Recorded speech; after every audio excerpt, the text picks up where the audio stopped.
Fala galera, sejam todos muito bem-vindos a mais um episódio aí do nosso Podfísio.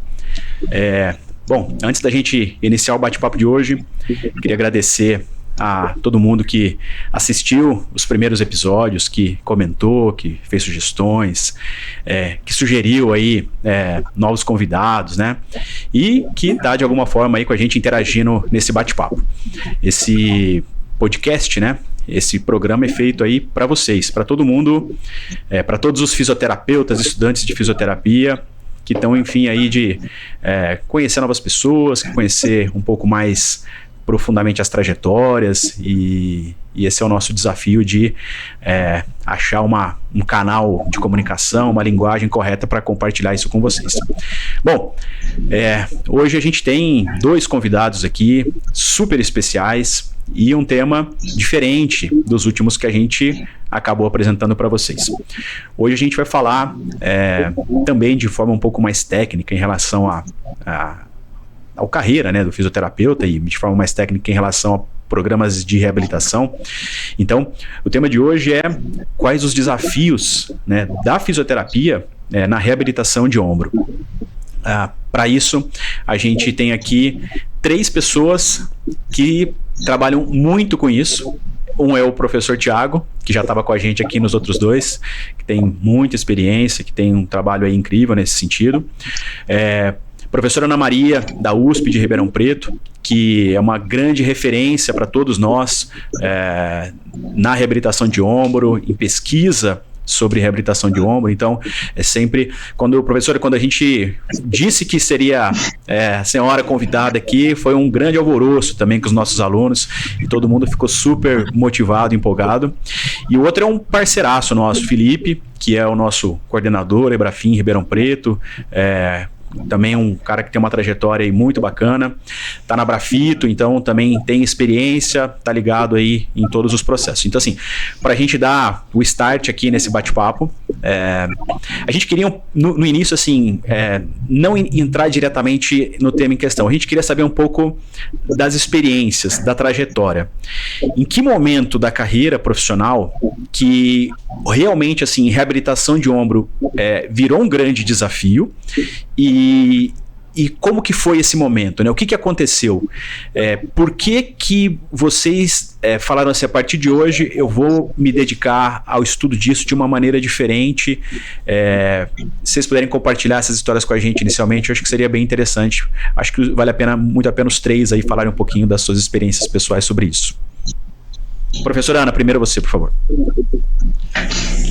Eu que vou começar, então? Então tá bom. É o seguinte, eu comecei a estudar ombro, eu ainda estava na graduação. O meu trabalho de conclusão era para ser de ácido acético e tendinite calcária de ombro, porque eu estudava com o professor Carlos Castro na eletroterapia, ele era meu orientador de iniciação científica, e eu fiquei muito curiosa a respeito do efeito da iontoforese de ácido acético na época. Então, desde a graduação, eu já me interessava por ombro. Mas era outro tempo, né? A gente tinha uma questão de acesso a coisas de pesquisa e recursos muito diferentes do que a gente tem agora. E, no fim, o meu TCC acabou sendo uma revisão de literatura e não um estudo clínico como eu queria. E aí eu só comecei a estudar, do ponto de vista científico, ombro no mestrado, já estudando biomecânica de ombro. Então, o meu trabalho de mestrado, ele é uma avaliação da função de 3 partes do deltoide durante a elevação do braço em grupos diferentes de faixas etárias em mulheres e homens.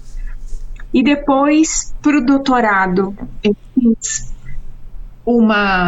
fiz uma troca de tema. Eu continuei trabalhando com eletromiografia, mas eu estudei disfunção temporomandibular, porque o meu orientador é dentista, o meu orientador de doutorado.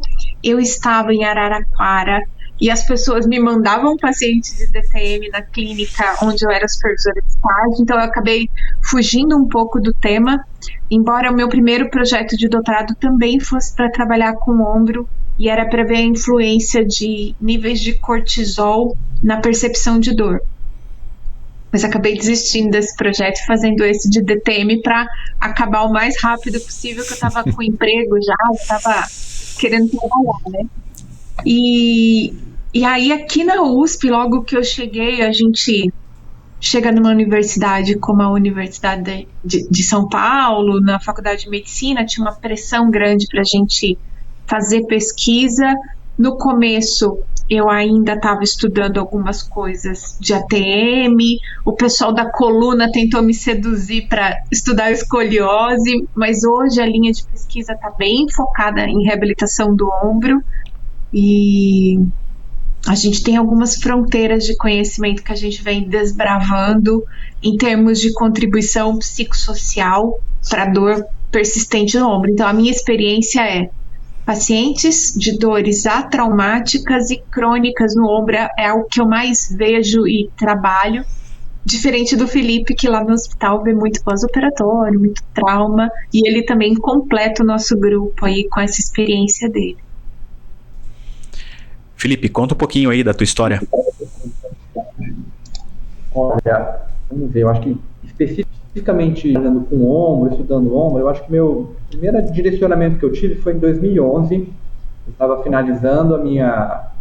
durante o processo, uma das especializações que eu fiz foi no Centro de Traumatologia do Esporte, o CET, em São Paulo, que a gente trabalhava com atleta, e eu já tinha uma predileção durante os atendimentos, durante todo o processo para estudar ombro, e meu TCC foi com ombro. Então, desde aquela época, eu comecei a estudar um pouquinho mais especificamente a articulação do ombro.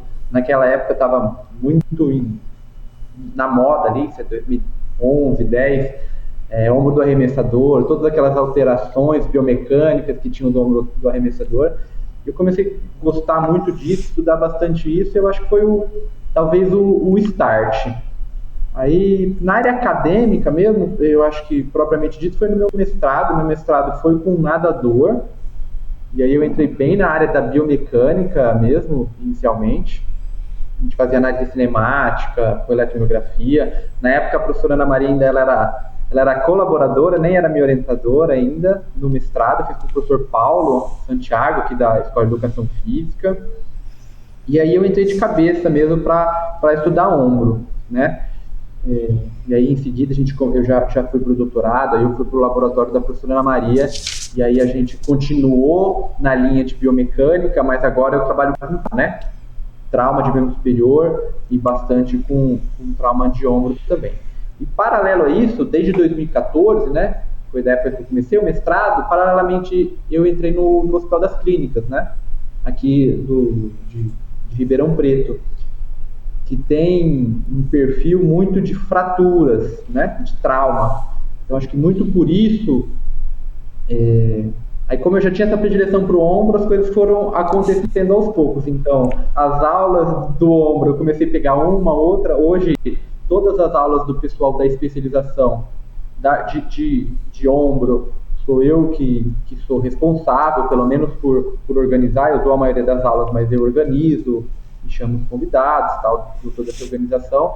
Então foi uma coisa meio que natural. O trabalho com a parte acadêmica, eu tive essa sorte, né, que eu acho que é super positivo para mim, de poder deixar tudo em paralelo, tudo trabalhando junto, né?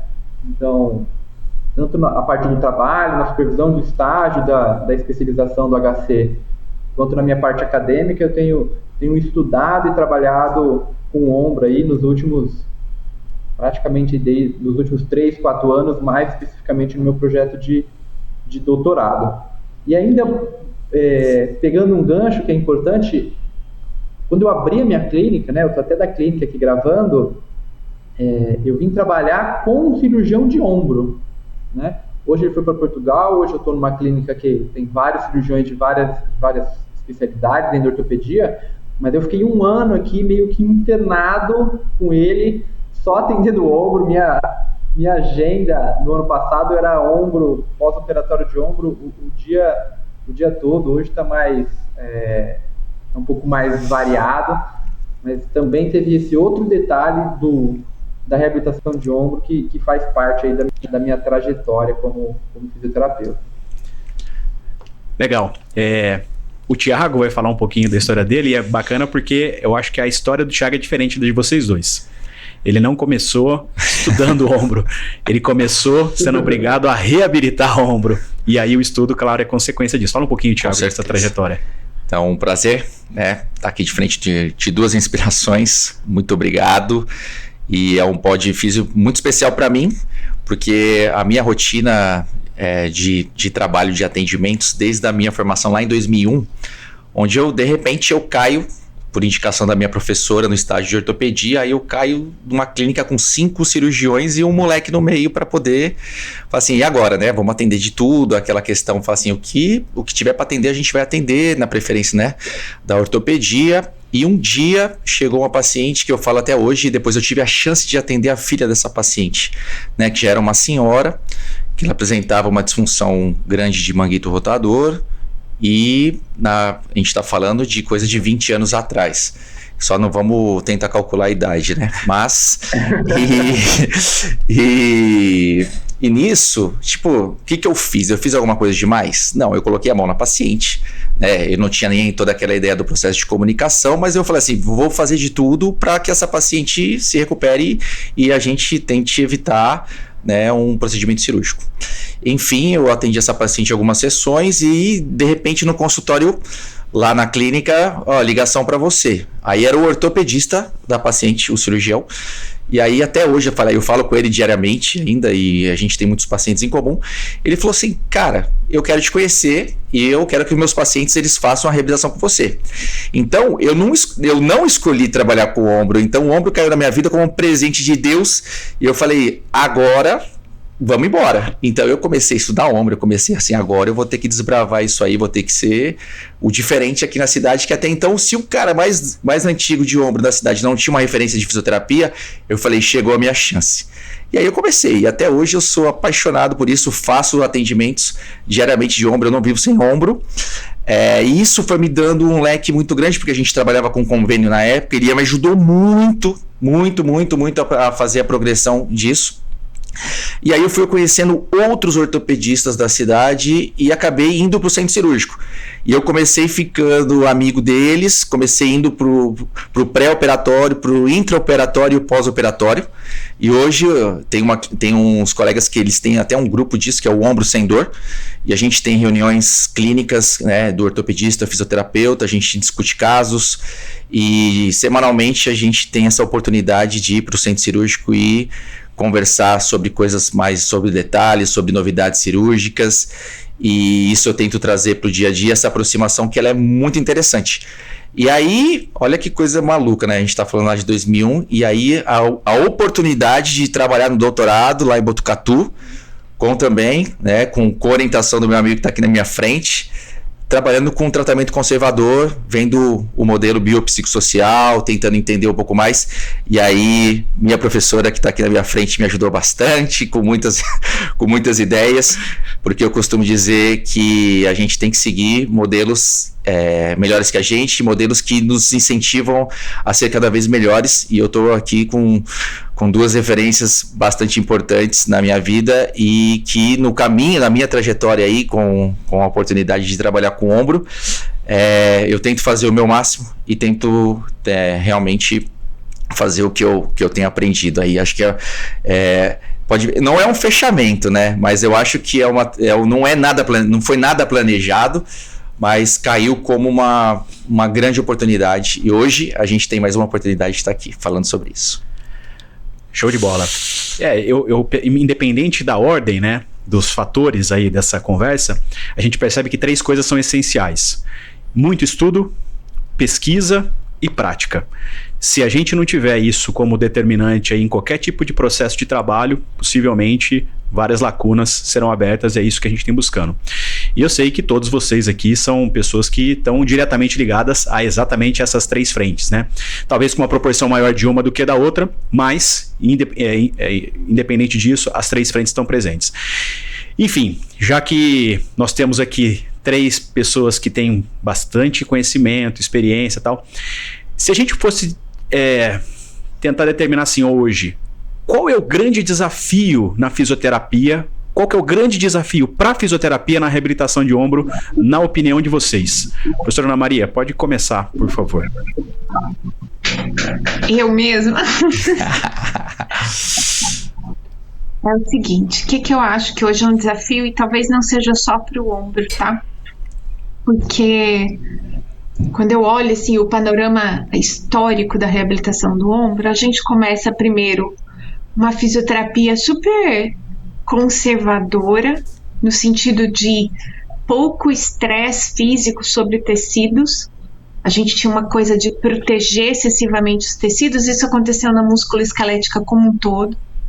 Depois a gente foi para uma fase de tentativas de correção biomecânica, e aí os exercícios mais para grupos específicos de músculos, e aí a gente somou, né, aquela coisa da mobilidade, do passivo, do ativo assistido, mais os exercícios de fortalecimento específico. E depois a gente foi, de novo, como toda musculoesquelética, para essa coisa da estabilização.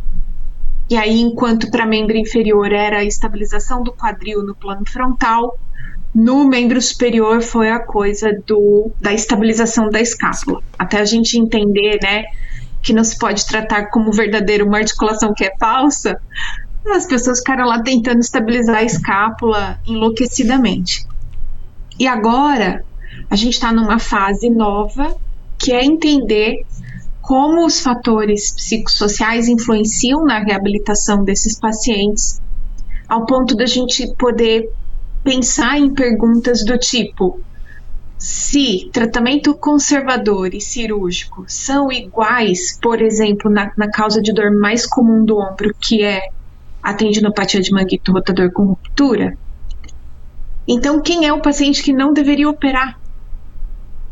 Porque ficar no conservador tá ok, é fácil decidir isso. Agora, e a decisão de quem são os pacientes que, se forem operados, têm um risco maior de desenvolver uma síndrome de falha cirúrgica ou uma dor persistente pós-operatória? Para a gente poder ter mais respaldo na hora do clínico, do médico decidir ou não pela cirurgia. Porque no fim, o paciente vai passar pela fisioterapia em algum momento, pré-operatório ou pós-operatório.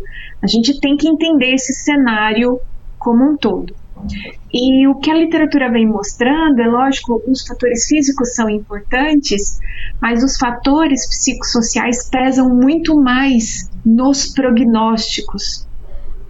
Então, medo de movimento relacionado à dor ou a receio de relesão, catastrofização de sintomas, autoeficácia baixa, né, uma incapacidade de lidar de forma a conseguir gerenciar os seus sintomas, fazer os seus exercícios. Essas coisas têm se mostrado na literatura atual aspectos que têm muito mais peso na chance de um mau prognóstico do que necessariamente o número de tendões lesados, a quantidade de infiltrado gorduroso. Lógico, a gente precisa melhorar muito a qualidade dos estudos que estão vindo, mas essas coisas apareceram na literatura.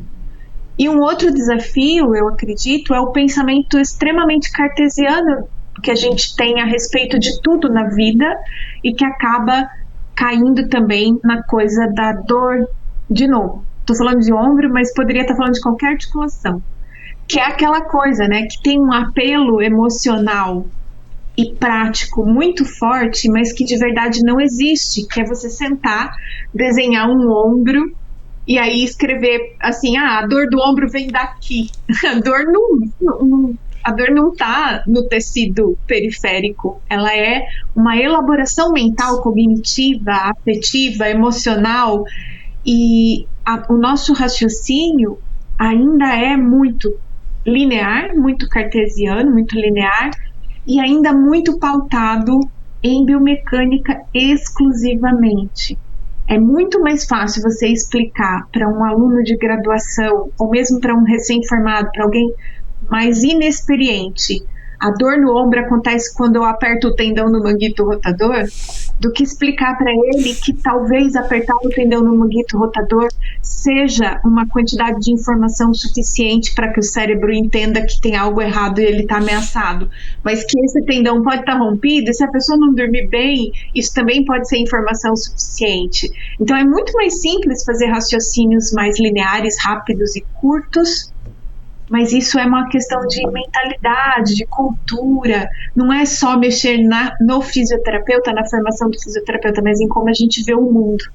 Então, acho que esses são 2 grandes desafios. Entender como fatores psicossociais determinam ou aumentam as chances dos pacientes terem prognósticos ruins e aprender a lidar com isso. E entender que dor não é uma coisa que se explica de maneira biomecânica e linear. E acho que a gente ainda leva um tempo para falar para fora da nossa bolha, né? Perfeito, professora. E eu acho que o resumo disso, um bem resumo mesmo, né? Mais ou menos assim, que o paciente sempre esteja em primeiro lugar, que a gente não coloque a técnica em primeiro lugar, que a gente não coloque a profissão da saúde em primeiro lugar, que em primeiro lugar possa estar sempre o paciente e que todo mundo que tiver ali o momento, né, a oportunidade de trabalhar com esse paciente possa trabalhar de acordo, né, colocando o seu melhor de acordo com a necessidade desse indivíduo. E eu acho que eu vou aproveitar o Thiago aqui para fazer um gancho sobre isso, porque é exatamente isso, né, Thiago, que a gente tem conseguido desenvolver aqui com um grupo de médicos, né, assim, a decisão cirúrgica, ela não é uma decisão monocrática do médico numa reabilitação de ombro aqui. Antes de tomar a decisão de colocar esse paciente para uma cirurgia, tem um bate-papo aí mais profundo sobre isso com toda a equipe, correto? Exatamente. E muito que a Ana colocou, como muitas coisas assim, do jeito que a Ana trabalha, a gente também trabalha, e o processo de comunicação, que é até um gancho que depois eu vou utilizar aqui no meio desse processo, que acho que essa questão da educação, do entendimento do tipo de padrão de dor desse paciente, ela falou muito da questão da comunicação cerebral, da sensibilização central. O tipo de dor de ombro também, ela é muito, muito diferente, e para a gente que enxerga isso e poder comunicar o médico, e também poder dividir a informação depois de uma avaliação fisioterapêutica, que é muito diferente de uma avaliação médica, um modelo de movimento, modelo de cinésio patológico, para conseguir avaliar realmente, né, e não somente preocupado com os infiltrados gordurosos, né, porque a gente fala assim de retração tendínea, a gente fala de avaliar o Y, discutir imagem com os médicos e também discutir a questão funcional. A professora Ana também falou da questão traumática. Eu também tenho visto muitas divergências médicas e fisioterapêuticas em relação a isso, e a gente tem tentado mostrar também, e eles têm nos ouvido, e eu falo assim, me dá uma chance, me dá uma chance dentro desse processo. Hoje eu pedi mais uma chance de um paciente com indicação de prótese, com uma baita função, né? Eu falo assim, cara, ele é um pescador, o cara gosta de pescar, e eu falei assim, se você me manda o seu exame pelo WhatsApp, eu falo assim, você tá enrolado.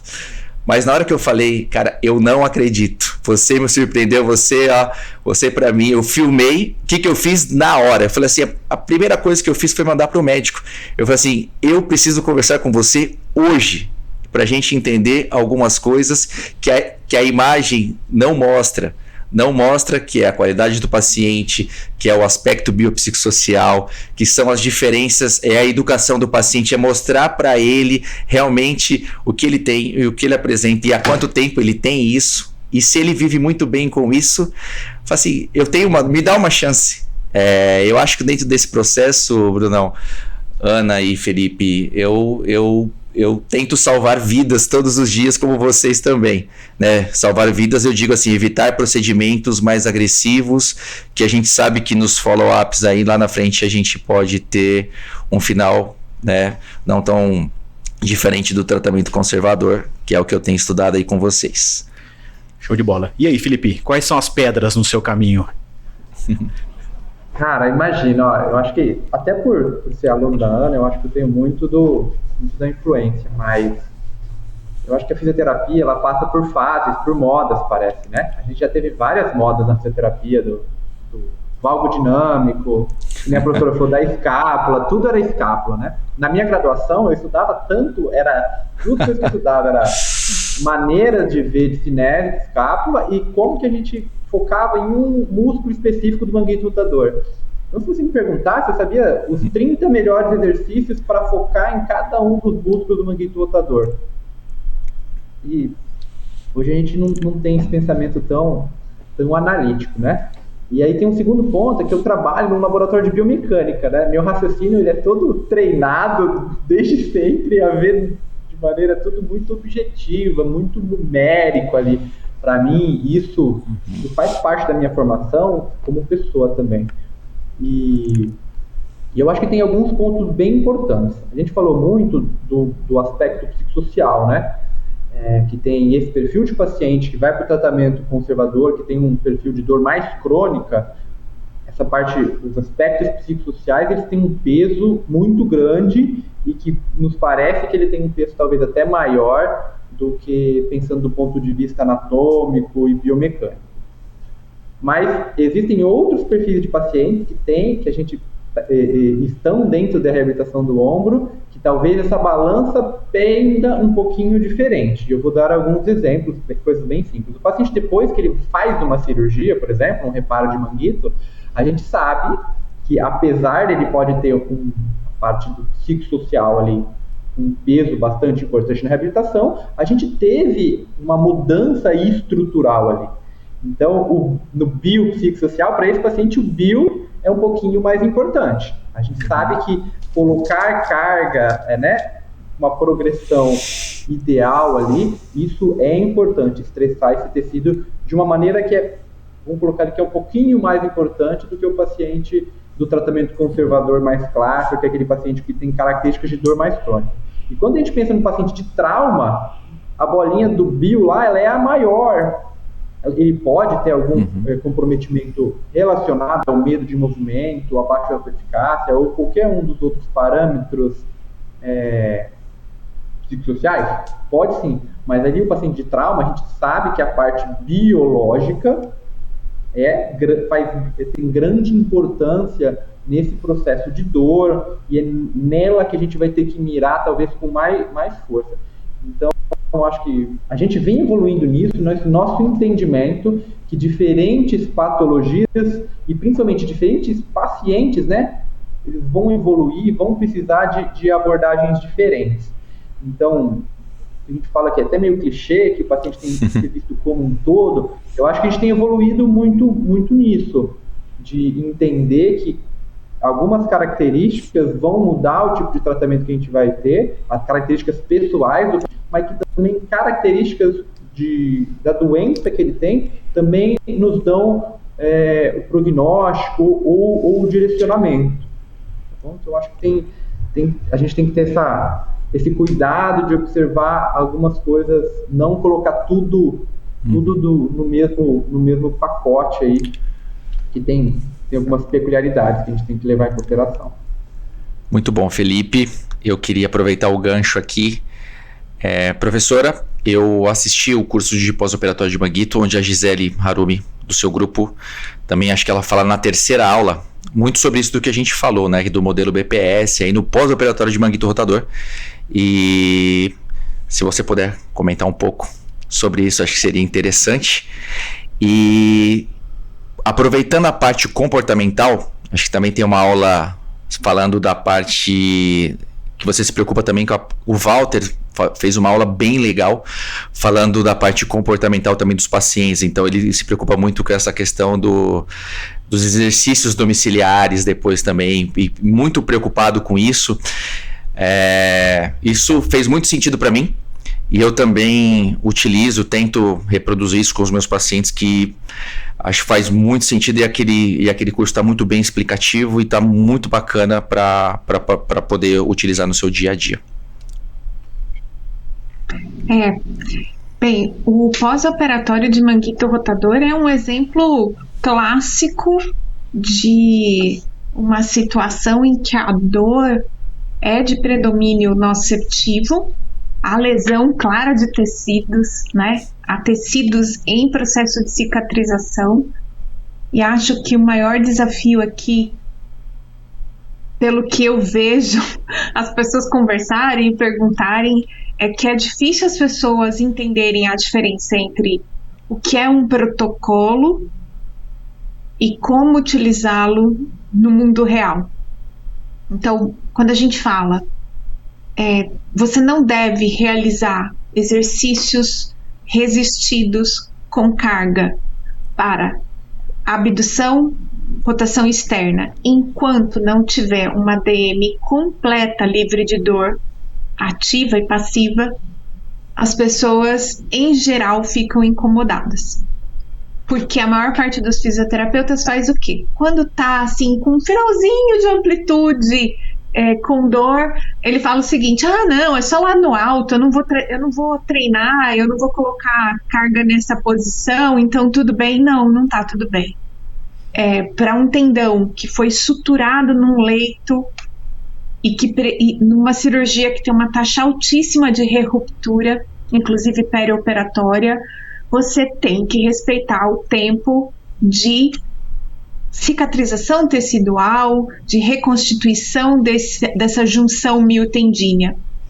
E desse ponto de vista, tudo bem se o paciente estiver com um comportamento de evitação no começo, porque você vai conversando com ele, você vai ganhando isso lentamente, aí você só vai pôr carga na principal função do tendão a hora que esse paciente estiver sem dor. E acreditem, toda semana, se eu falar disso, toda semana alguém vai me mandar uma mensagem dizendo: não, professora, mas só tinha dor não sei na onde. Não, mas a dor era muito pouquinha, era só quando... E as pessoas não conseguem entender que nesse caso claramente nociceptivo, a dor é uma informação super confiável de que este leito aonde o tendão foi reinserido ainda está em processo cicatricial e não pode receber uma carga de exercício resistido numa contração concêntrica ou excêntrica própria da função desse músculo. Então veja, porque senão também as pessoas acabam achando que eu sou a pessoa que só veja a coisa do psicossocial, e está muito longe disso. Sim. A gente faz um esforço grande para compor essas informações na hora de atender esse paciente, na hora de entender como é que ele deve ser abordado. Então, pós-cirúrgico, gente, tem um protocolo, e esse protocolo é um tempo estimado do que deve estar acontecendo com o paciente ao longo das semanas pós-operatórias. E é estimado porque, por exemplo, um atleta pode chegar a ter uma DM completa livre de dor antes de uma senhorinha. Ou ainda, ele pode ter o mesmo tempo dessa senhorinha. Então, o protocolo, ele é uma ideia do tempo de reparo dos tecidos e ele deve ser seguido.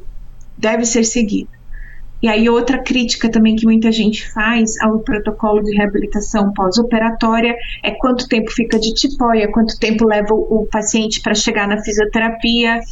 E o que a gente vê é, se você não obedece ao protocolo, a chance daquele cirurgião te mandar esse paciente vai reduzindo cada vez mais. Então, enquanto a gente não entender que quando há um caso agudo, nociceptivo, claramente tem um processo cicatricial, é preciso respeitar o tempo e as informações de dor, enquanto a gente não entender isso, a gente vai ter profissionais trabalhando mal e gerando um histórico ruim para a profissão, certo? Então, a gente também tem que fazer uma minha-culpa nesse negócio, porque quem viu o tecido intraoperatório, quem viu as condições do tendão que foi suturado, isso é o médico, é ele que decide se vai ficar 4 ou 6 semanas de tipóia, e não adianta ficar esperneando com isso. O tempo médio é 4 semanas, mas o seu paciente pode ter precisado de 6. E tá tudo bem, tá tudo tranquilo com relação a isso. Então é importante que a gente também tenha esse entendimento. E aí a coisa do comportamento, que acontece muito, tanto em pós-cirúrgicos quanto em pós-traumas, que é a evitação de movimento.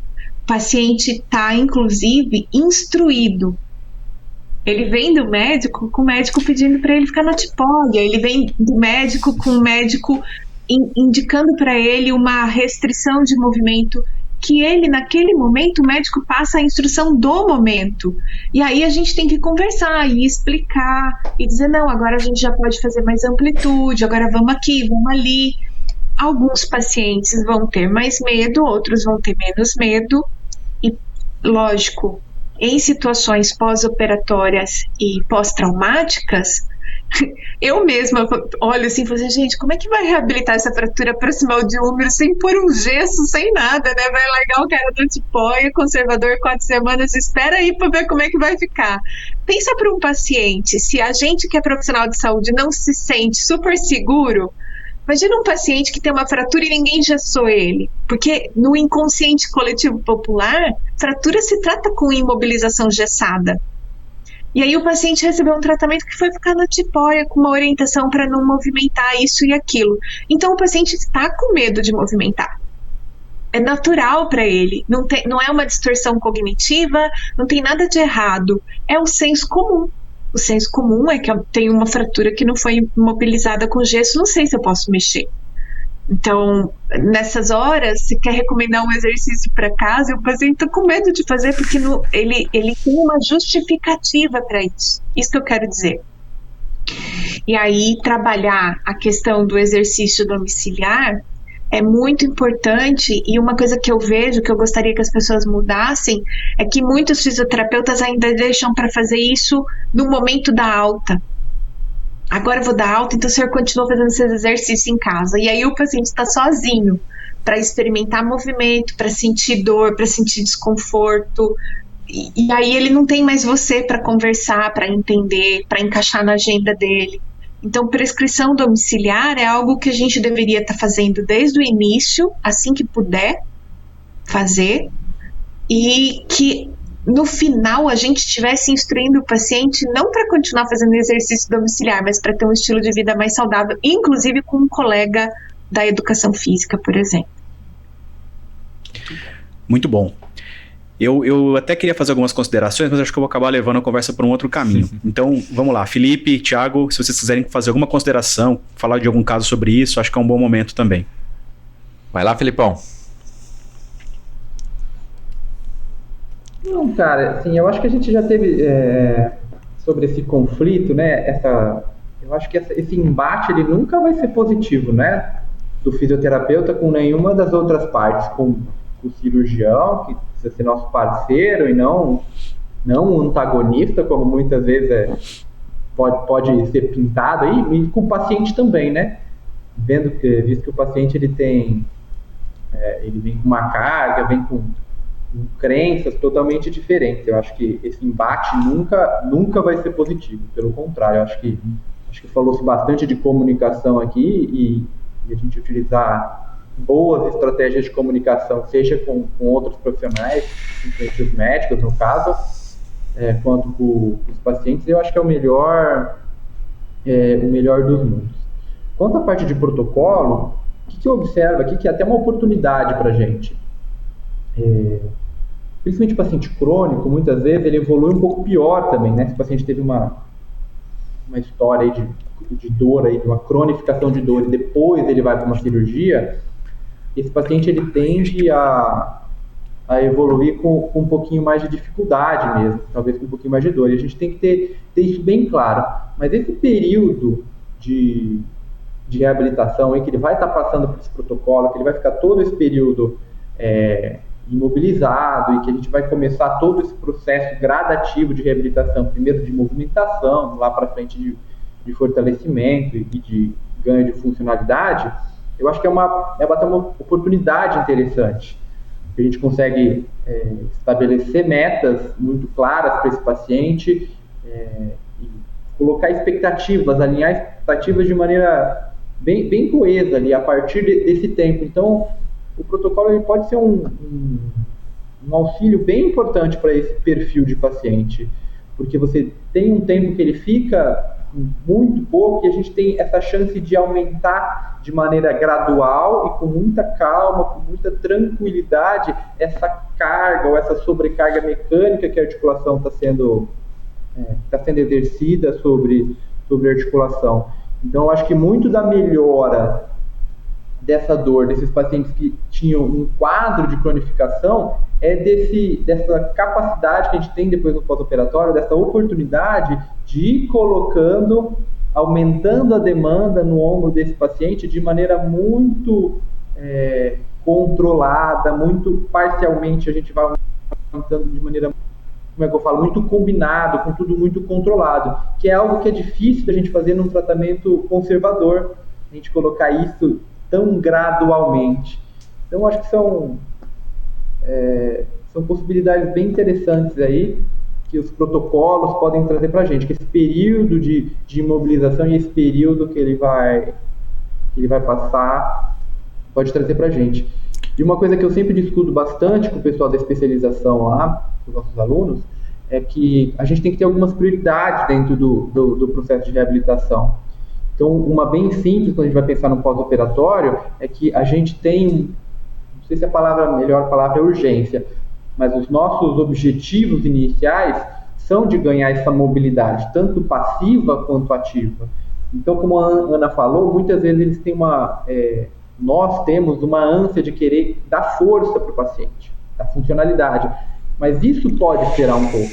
Não tem problema ele fazer o fortalecimento lá para frente, né? Ou você ganhar força um pouco depois. Mas eu acho que o foco principal nesse paciente pós-operatório tem que ser direcionado para o ganho de mobilidade ativa, passiva, e esse controle, essa mobilidade sem dor, né? Esse controle de dor. Perfeito.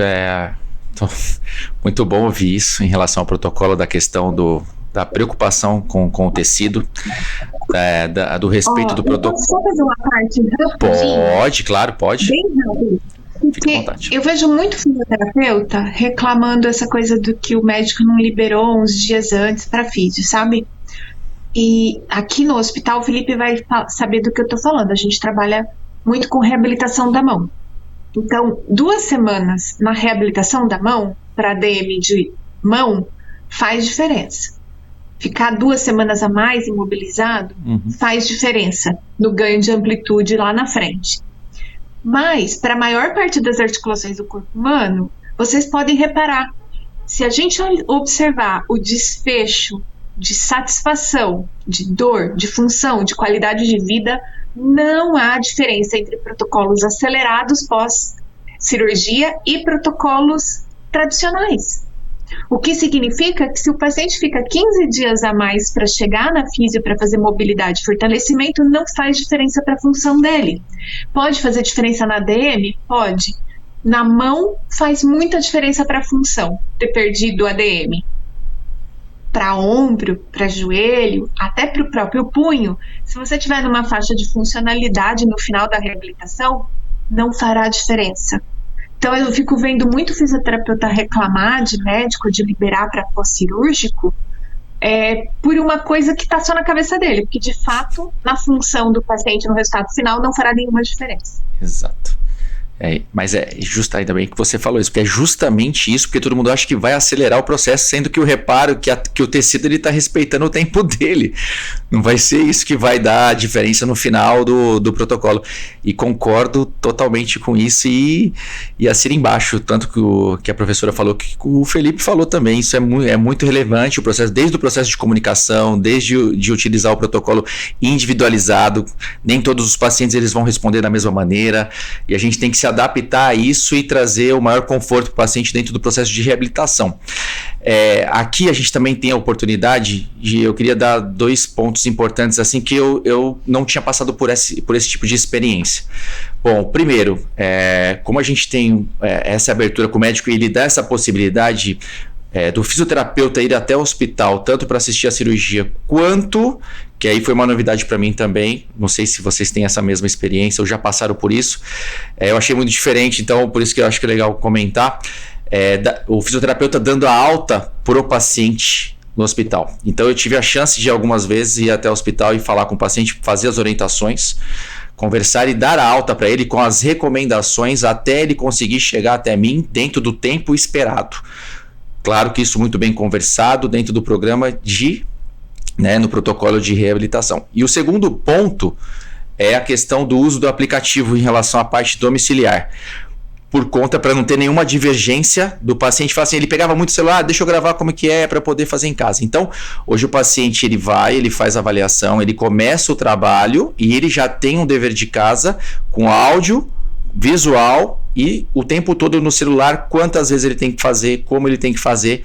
E aí a gente deixa assim, o plantão 24 horas, fala assim, meu amigo, deu ruim? Clica nesse botão aqui que eu vou estar ali para poder te ajudar. Então, isso também a gente vê como um diferencial do cuidado, né? O extra clínica. E eu acho legal também poder dividir, que é uma experiência, pelo menos para mim, bacana. Legal. Esse aplicativo é o aplicativo nosso da clínica, tá? A gente que desenvolveu o aplicativo e colocou todas essas funções. Além de todos os exercícios, o paciente, né? O paciente falou assim, o exercício, que horas você pode fazer? Aí eu consigo fazer às 6 horas da tarde. O aplicativo vai avisar, 6 horas da tarde, que ele tem que fazer o exercício. E meia hora após o exercício, o aplicativo vai infernizar esse paciente para ele se autoavaliar como que ele está se sentindo. Então, se ele se autoavalia numa condição ruim, muito ruim, imediatamente o fisioterapeuta dele é notificado e a gente precisa entrar em contato, muitas vezes interromper o programa de exercício e chamar esse paciente para a clínica de novo, né? De repente antecipar a consulta para que ele possa entender o que aconteceu. E o que eu queria destacar, assim, né, dessa conversa é porque muito, na minha opinião, assim, muito do que foi falado tem a ver com comunicação. Parece que assim, a gente tem muito bem determinado o que o paciente precisa, que os tempos, que as condições da reabilitação, elas dependem de uma série de fatores, né, de uma série de condições ali que cada profissional, de repente, está mais habilitado para determinar momentos e tal. E muitas vezes o que falta é a maneira como a gente se comunica com cada colega, porque muitas vezes o médico fala assim, não pode fazer. Aí o fisioterapeuta fala assim, mas não pode por quê? E aí ele não entendeu, talvez ele não tenha entendido de alguma forma o porquê ele não pode fazer ainda, porque ele aprendeu que aquele momento já era para estar fazendo um determinado tipo de procedimento. Então, na minha opinião é o seguinte, a forma como a gente se comunica, ela faz absoluta diferença em qualquer tipo de trabalho. Em especial aqui vamos focar em trabalhos de reabilitação. A gente precisa diminuir um pouco a nossa vaidade profissional e começar realmente a respeitar todos os nossos colegas de profissão, respeitar os pacientes em primeiro lugar e tentar sempre ter a melhor informação para oferecer o melhor tipo de serviço. E aí eu vou fazer o gancho dessa comunicação, porque eu queria aproveitar, professora Ana, eu tenho 22 anos de formado. E o que eu sempre vi na minha carreira de fisioterapeuta foi uma rixa, professores acadêmicos, fisioterapeutas clínicos.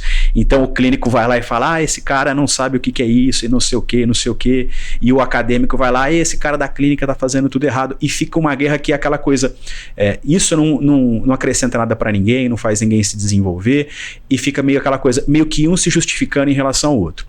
E por que eu tô puxando esse gancho? Porque, professora, hoje você é uma grande referência, tanto na área acadêmica quanto na área clínica. A gente tem uma série de alunos aqui que se inspiram no seu trabalho, nas suas pesquisas e mais do que isso, se inspiram nas suas lives, no que você fala. Então, o que eu consigo ver assim, você revolucionou a forma de se comunicar com as pessoas. Eu não sei se isso foi treinado, se isso teve algum tipo de aprendizado que veio por trás ou simplesmente isso nasceu com você, é espontâneo. Mas essa forma de comunicação, ela fez toda a diferença para que as pessoas pudessem se respeitar um pouco mais, respeitar um pouco mais alguns processos. E a minha pergunta isso é seu? Isso foi, de alguma forma, trabalhado durante a sua trajetória? E se foi, de que forma isso aconteceu? Professor, eu sei. Professor, eu sei que você tem duas coisas. Primeiro, o apelido dela é Mulher Maravilha. E segundo, ela é geminiana.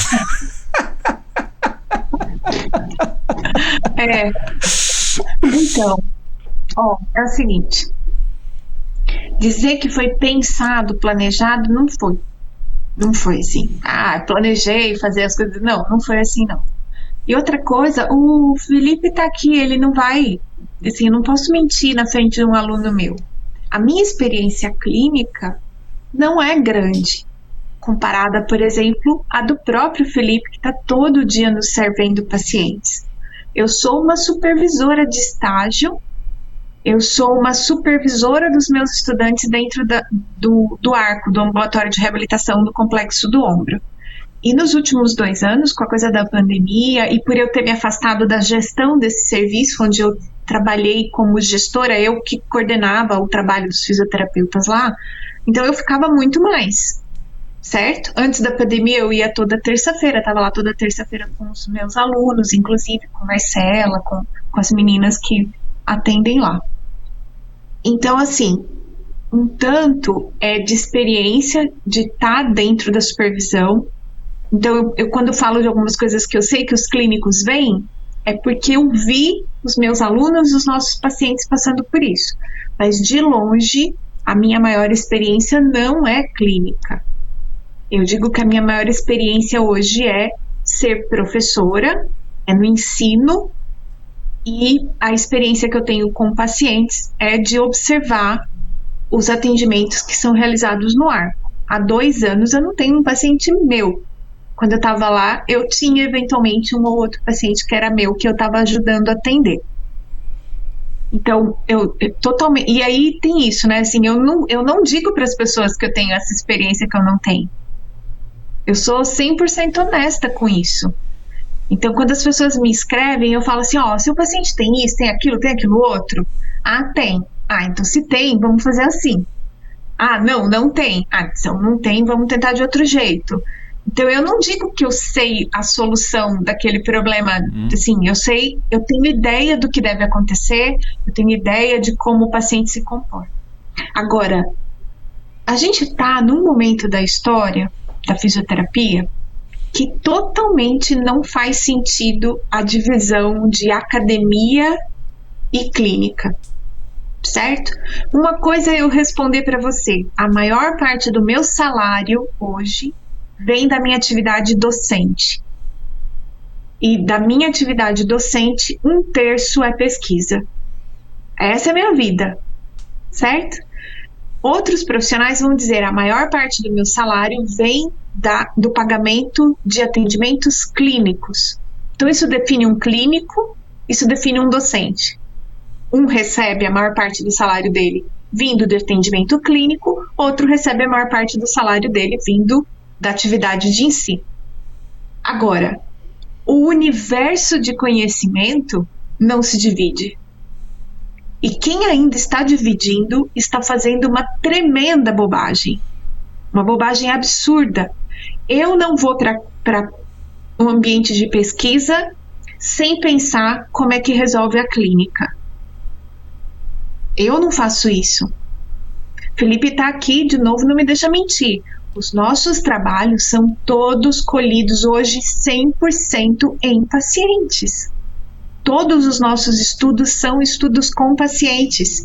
Porque se você for na literatura, semana passada mesmo saiu um artigo super bacana de biofeedback imediato, não sei o que, blá, blá, blá, fui ler. Pessoa sem dor. Pessoa sem dor não processa ativação muscular, movimento da mesma forma que uma pessoa com dor. 100% dos trabalhos do laboratório são pacientes. No máximo a gente tem um grupo controle. Todos são para responder perguntas que o clínico faz na clínica. Do outro lado desse negócio do conhecimento, está o clínico, que hoje ainda está num lugar de conforto, porque hoje alguns ainda recebem por número de atendimentos. Nós estamos mudando este modelo de pagamento, as pessoas vão começar a contratar fisioterapeutas como a gente paga um dentista, por finalização de processos. Então, vou no dentista, ele vai dar uma olhada, se tem cárie, ele vai consertar qualquer coisa e ele vai fazer uma limpeza, e eu pago por isso. Se ele vai levar 15 sessões ou 2, isso é com ele. Isso está chegando na fisioterapia. Portanto, o clínico terá que se alinhar ao conhecimento científico e terá que entender de estatística, porque ele tem que chutar na melhor chance. Qual é a melhor chance de concluir esse tratamento com êxito? Quem responde isso é a ciência. Sinto muito, não é a sua prática clínica. É a ciência que te indica, que te aponta o direcionamento da melhor chance de efetividade clínica. A sua experiência vai compor isso, né? Vai te ajudar a olhar o paciente e falar assim, não, mas esse paciente aqui tem um negocinho que se eu não fizer mais isso daqui, eu não vou conseguir ter a melhor chance de efetividade. Então, veja, uma coisa é a diferença de onde vêm os nossos salários. A outra coisa é de que conhecimento estamos falando. E esse conhecimento não tem barreira mais entre pesquisa e clínica. Quem dividir isso está louco, ensandecido. É o taxista brigando com o Uber. Ele vai perder. Ele claramente vai perder. Sabe? Então, assim, uma coisa é de onde vem nosso salário, outra coisa é o conhecimento que a gente divide enquanto profissão. E esse conhecimento não tem mais divisão. Não para bons clínicos. E vocês podem ver que os clínicos mais admirados são clínicos que sabem ciência. Sabem, inclusive, para dizer quando isso não funciona para o paciente dele. Muito bom, muito bom. Tiago, Felipe, considerações aí a respeito? Vamos ver o Felipe. Não, cara, eu acho que eu fiquei pensando aqui um pouco. Eu acho que eu sou, mas eu acredito muito nisso, né? Nesse meio termo, né? De um pouco clínico, um pouco estudo, um pouco acadêmico, e eu acho que a minha carreira reflete isso, né? O que eu faço da minha vida hoje como fisioterapeuta, o que eu penso da minha profissão, de como que eu acredito que seja o melhor caminho, tá muito ligado a isso, né? E hoje a gente tem muito acesso à informação, né? E de várias maneiras. Eu estou dentro da academia, eu estou fazendo doutorado, mas você não precisa fazer um doutorado, um mestrado para você entender de ciência, para você ser uma pessoa que está estudando bem. Hoje a gente tem muitas ferramentas, hoje não tem barreira, que até alguns anos atrás a barreira de locais era uma barreira muito grande, né? Hoje a gente não tem desculpa nenhuma, né? Para não se manter informado. Então, mas eu acho que isso é uma mudança positiva que a gente tem visto na nossa profissão. Eu acho que a gente está caminhando ainda devagar, mas a gente já melhorou muito isso. Eu acho que essa briga ela já foi maior, mais declarada, e hoje acho que o avanço tecnológico, né, essa gama de possibilidades que a gente tem hoje, eu acho que tem diminuído isso um pouquinho, e o pessoal da clínica tem percebido a importância de estar ali por dentro do que a ciência traz, e o pessoal da ciência também, eu acho que eles têm que entender de maneira geral que a ciência existe para responder perguntas clínicas. A via é de mão dupla.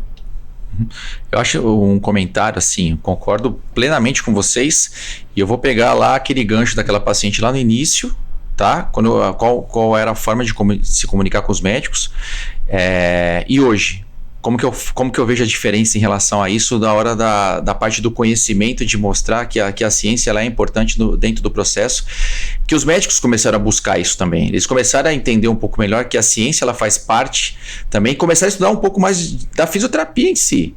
Então a discussão ela é muito positiva, porque o protagonista do negócio é o paciente. Não adianta a gente discutir o fisioterapeuta, o que a gente acha, o que o médico acha. O que a gente está vendo ali é um caso individual, que é uma coisa que a gente tem dentro do processo das pesquisas, que a ciência mostra o que vai ser melhor para ele.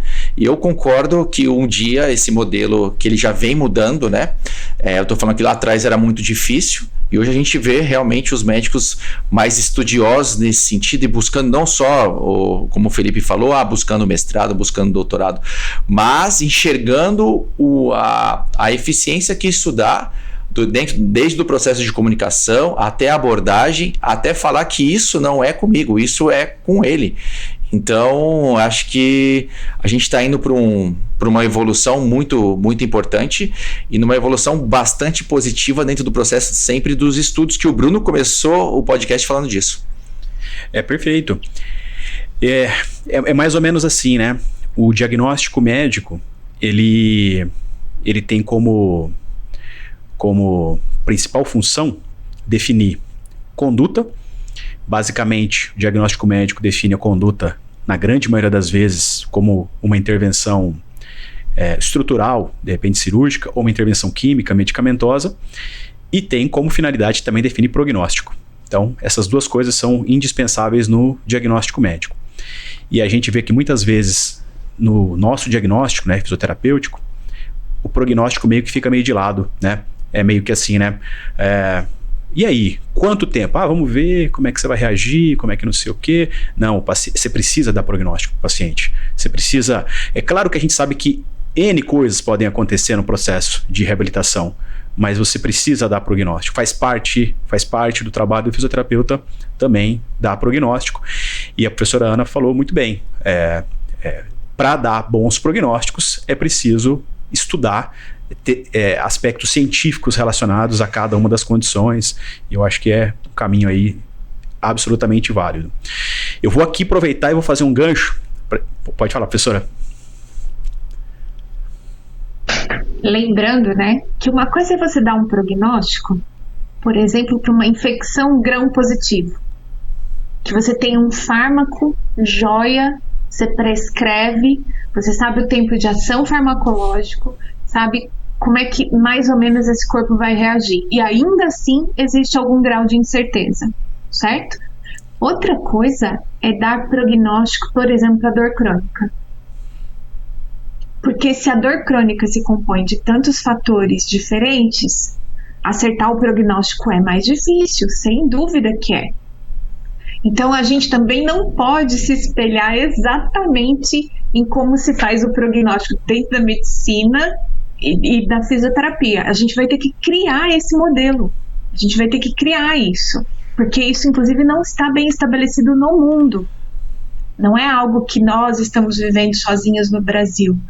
Vocês têm que lembrar que esse processo de saúde baseada em valor está começando na Europa e nos Estados Unidos, então a gente ainda está aprendendo como é que vai fazer esse negócio. Lembrando de novo, dor é cultural. Quando você fala de fisioterapia num sistema público que você pode fazer quanto você quiser, é uma coisa.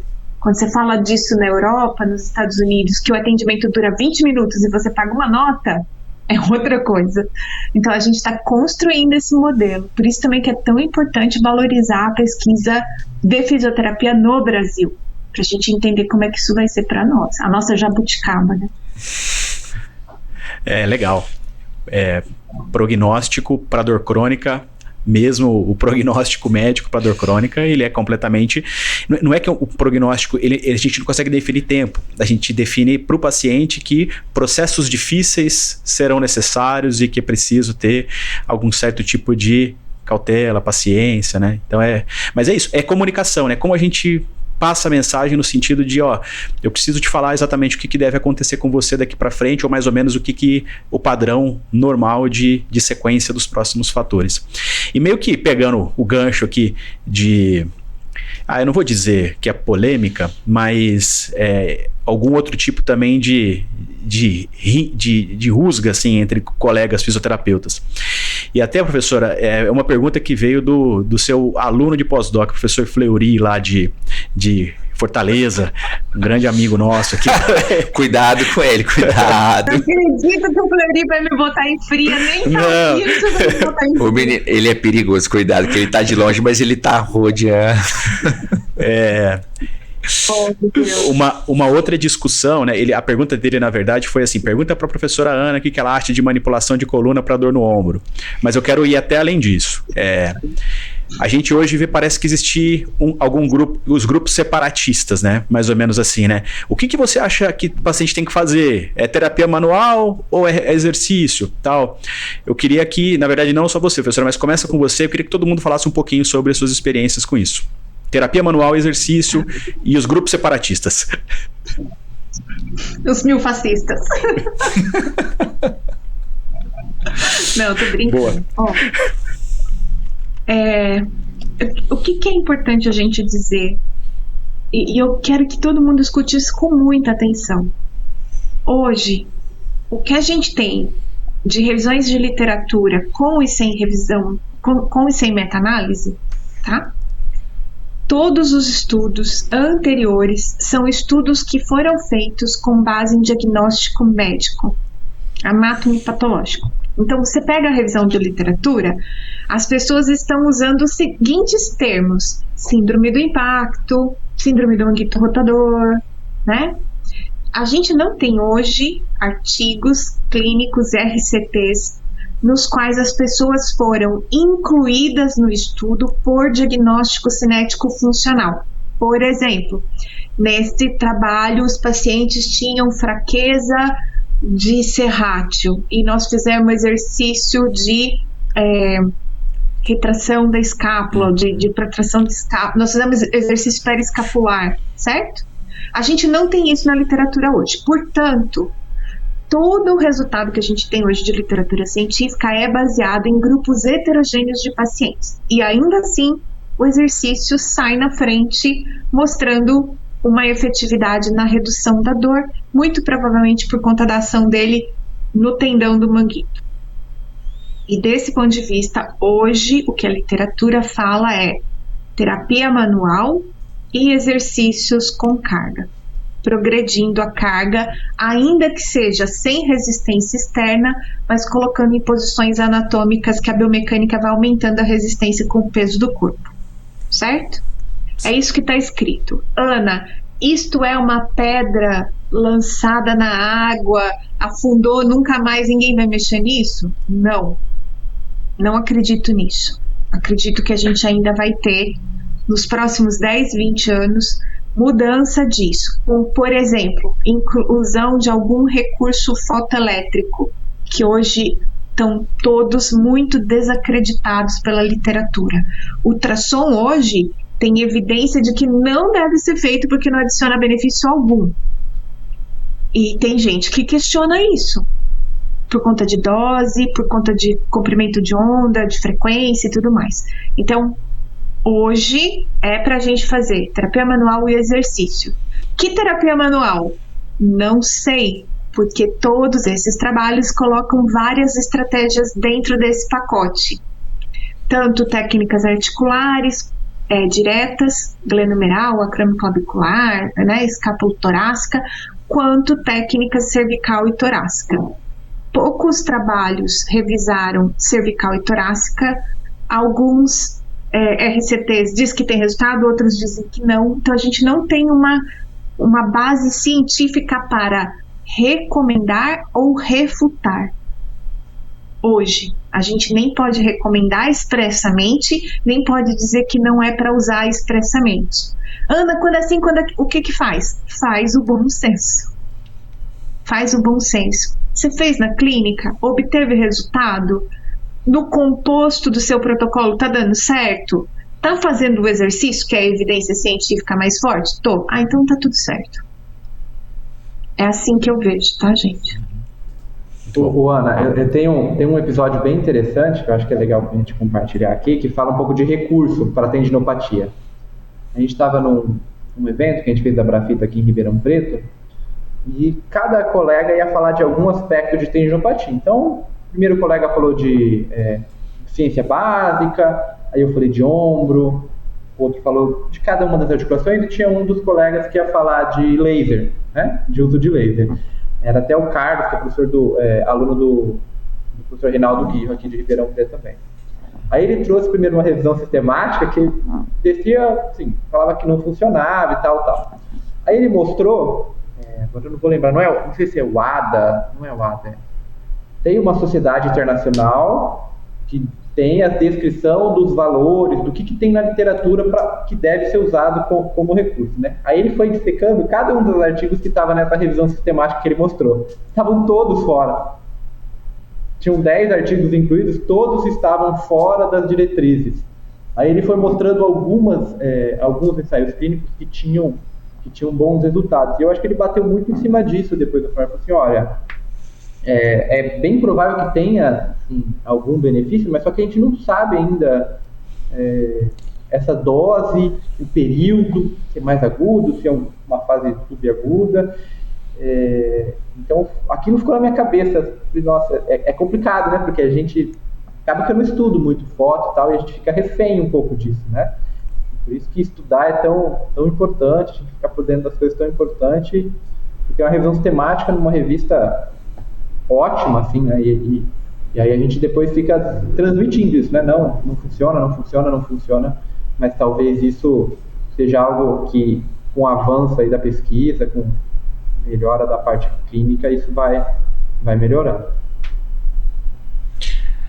Aproveitando, Felipe, eu vou no bate-bola com você e depois também quero saber a visão da professora Ana Maria. E eu sei que lá no Portal Físio você fala bastante dos testes, né, daqueles testes funcionais. Como que chegou essa transição?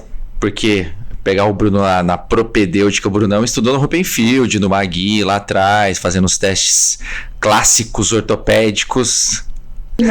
Muito.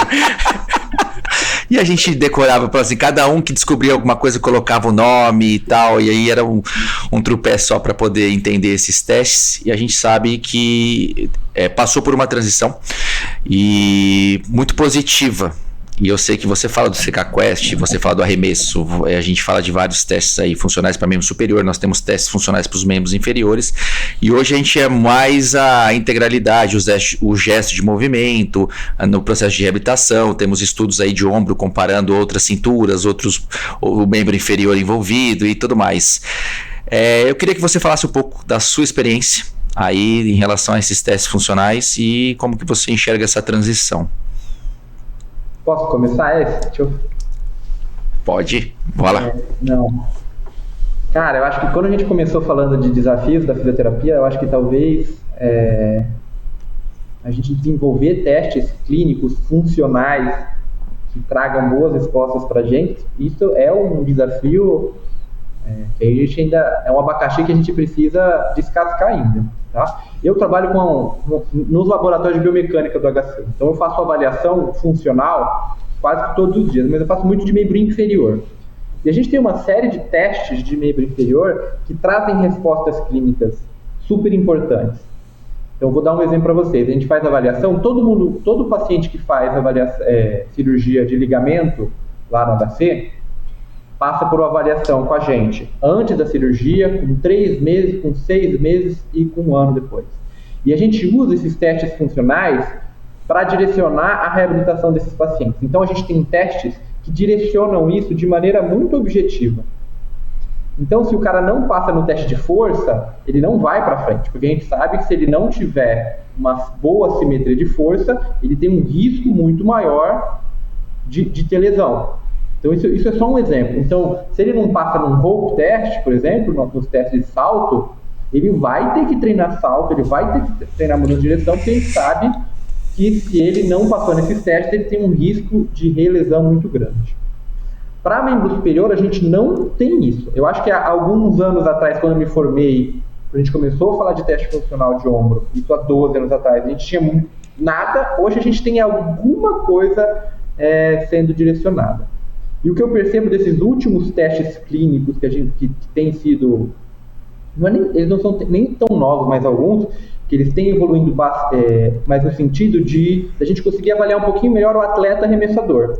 Tem vários testes que conseguem responder melhor essas assimetrias, ou essa força, essa potência de um cara que é mais atleta, pelo menos um perfil que pratica bastante atividade física. Agora, se você me perguntar, Felipe, qual teste funcional você usa para uma senhora ou para aquele perfil do paciente que é bastante sedentário e tal, eu vou te deixar na mão, porque a gente não tem uma ferramenta tão boa para avaliar funcionalmente com um teste clínico esse perfil de paciente. Eu acho muito nesse perfil de atleta, praticando atividade física, pelo menos, a gente tem evoluído, mas a gente ainda não consegue, pelo menos com alguns testes, respostas clínicas objetivas para membro superior, inclusive para o ombro. Professora Ana.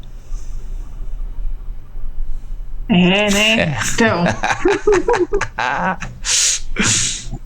Gente, esse aí é um ponto que, assim, tem dividido as pessoas no Brasil e no mundo, né? Para que eu uso testes funcionais, testes clínicos do tipo provocativos de dor? E qual é a utilidade disso? E aí eu gosto sempre de fazer uma retomada no princípio. Você testa coisas na clínica para confirmar diagnóstico, certo? Então, assim, você está avaliando a pessoa para tentar entender o problema e reunindo elementos para tomar sua decisão clínica. Então, eu sei claramente que intensidade de dor relacionado com tempo de duração de sintoma, característica de descritor e mapa de dor vão me apontar um mecanismo de dor predominante. E eu sei como usar isso para definir se o meu exercício vai ser baseado ou contingenciado por série e repetição com RM, ou se eu vou precisar de uma estratégia que pense em plasticidade de sistema, ou ainda se eu vou precisar de uma estratégia comportamental. Então, eu sei como usar essa informação. Quando você me diz teste de NIR positivo, eu não sei como usar essa informação. Quando você me diz teste de Hawkins-Kennedy, NIR e Job positivo, eu já não sei como usar essa informação ainda. Não adianta o cluster para nós, porque ele está confirmando ou está tentando confirmar diagnóstico anátomo-patológico, mas eu não reparo o tecido, eu não prescrevo fármaco, eu não faço injeção. Eu vou usar essa informação para quê? E essa é uma dificuldade mesmo. Uma vez eu fiz uma live com o Rodrigo Baldon, e o Baldon falou da diferença do raciocínio dele quando o teste é passivo e quando o teste está colocando o tendão em contração, certo? Mas, de novo, assim, é uma diferença? Mas ela vai compor na história para você. Eu sou uma acumuladora.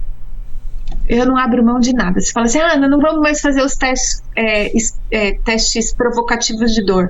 Eu provavelmente não vou concordar com você, vou manter tudo na minha ficha de avaliação, vou fazer mesmo, gosto de ver, gosto de confirmar, gosto de entender o que está acontecendo. Mas usa essa informação de testes provocativos de dor, que a gente chamava de testes especiais, e eles não são especiais, né? Hoje, cada vez menos. Aí vamos para o teste funcional. E nesse momento eu vou fazer um jabá, por favor, você que está escutando, passa lá no meu Instagram, @AnaMariaSiriani, entra no link que está na bio e preenche, por favor, a pesquisa nacional que nós estamos fazendo, perguntando para fisioterapeutas que testes funcionais de membro superior ele conhece e usa. Então, se você é fisioterapeuta, trabalha na musculoesquelética, principalmente se você tem alguma especialização em musculoesquelética, seja ela esportiva ou qualquer outra nesse sentido, entra lá na minha bio, @AnaMariaSiriani, clica e preenche o formulário. Ao final da coleta de dados, todo mundo vai receber uma aula com todos os testes que estão disponíveis hoje na literatura, os valores clinimétricos que estão disponíveis, quais são o material que você precisa, quanto tempo dura o teste. A gente montou uma aula para tudo. Mas você tem que participar da pesquisa para receber a aula logo mais para frente, tá? E aí tem essa discussão. Por exemplo, número de toques de CKC indica para você uma performance pior ou melhor do seu paciente? Talvez se for feito ele com ele mesmo, sim, mas isso é critério de alta? Não. Isso serve para definir progresso de carga? Não. Então, qual é a utilidade desse teste? Isso é um dilema mesmo para nós, e eu concordo com o Felipe. E aqui, o Felipe não fez um spoiler, mas eu vou fazer. Talvez, do doutorado do Felipe saia uma medida biomecânica simples que vai ter correlação com a percepção de uso funcional e dor do membro superior, e será a primeira medida biomecânica com correlação bacana com percepção de paciente.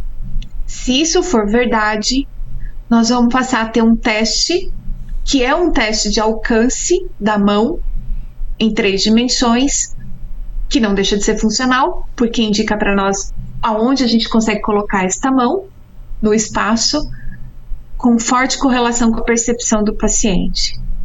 Então, vocês torçam aí para isso dar certo e para o Felipe terminar o trabalho e publicar, né?